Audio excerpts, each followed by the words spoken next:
Kebangunan rohani di kota Samaria. Kisah para Rasul 8 ayat 4-25. Ayat hafalan.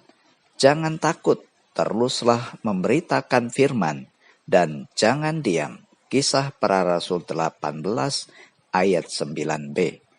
Anak-anak, pernahkah kamu melihat sebuah peristiwa yang membuat kamu terheran-heran? Ya, itulah yang terjadi di kota Samaria. Peristiwa ini terjadi ketika Filipus datang ke kota Samaria untuk memberitakan Injil tentang Yesus Kristus. Ia pergi dari rumah ke rumah, dari pasar ke pasar, menceritakan tentang kasih dan kuasa Allah kepada siapapun yang mau mendengarkannya.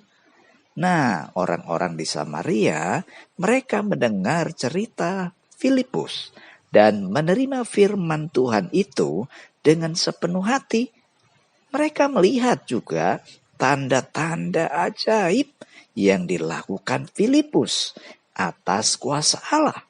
Orang disembuhkan dari sakit lumpuh, ada yang dilepaskan dari kuasa roh jahat, dan masih banyak lagi keajaiban yang terjadi di sana. Sehingga kota Samaria dipenuhi dengan sukacita karena banyak orang yang mendapatkan pertolongan dari Tuhan. Tapi anak-anak, di tengah sukacita itu ada seorang yang bernama Simon.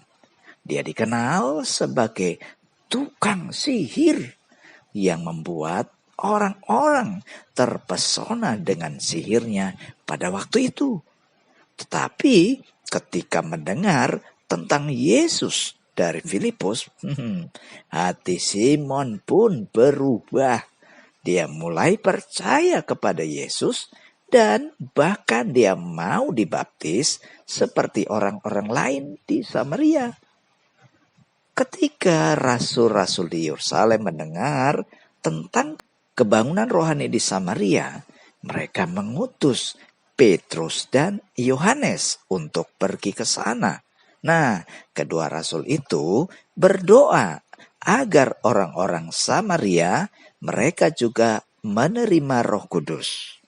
Saat Petrus dan Yohanes menumpangkan tangan di atas orang-orang Samaria ini, mereka menerima Roh Kudus. Dan Simon juga melihat apa yang terjadi. Ia merasa kagum dan ingin juga memiliki kuasa seperti itu juga.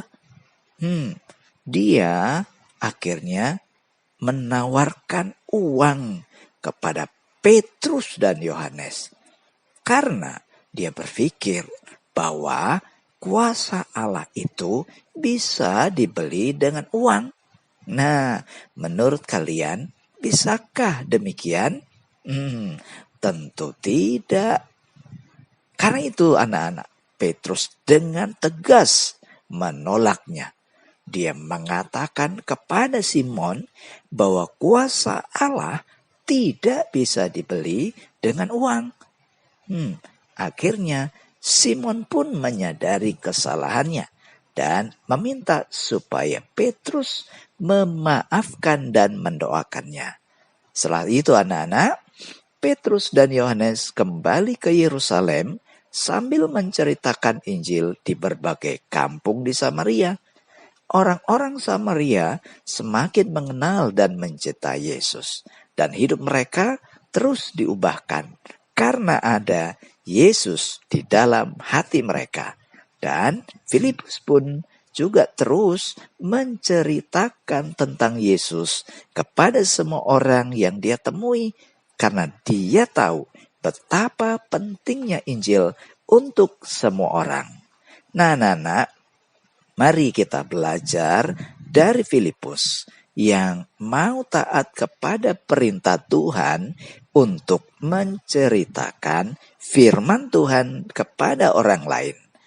Karena dengan percaya dan menerima Yesus, orang disembuhkan, dilepaskan dari kuasa iblis. Hidupnya terus diubahkan, bahkan dia diberikan kepastian masuk ke dalam kerajaan surga. Jadi, jangan takut. Teruslah memberitakan firman dan jangan diam. Seperti yang dikatakan dalam ayat hafalan tadi. Demikianlah firman Tuhan hari ini. Tuhan Yesus memberkati.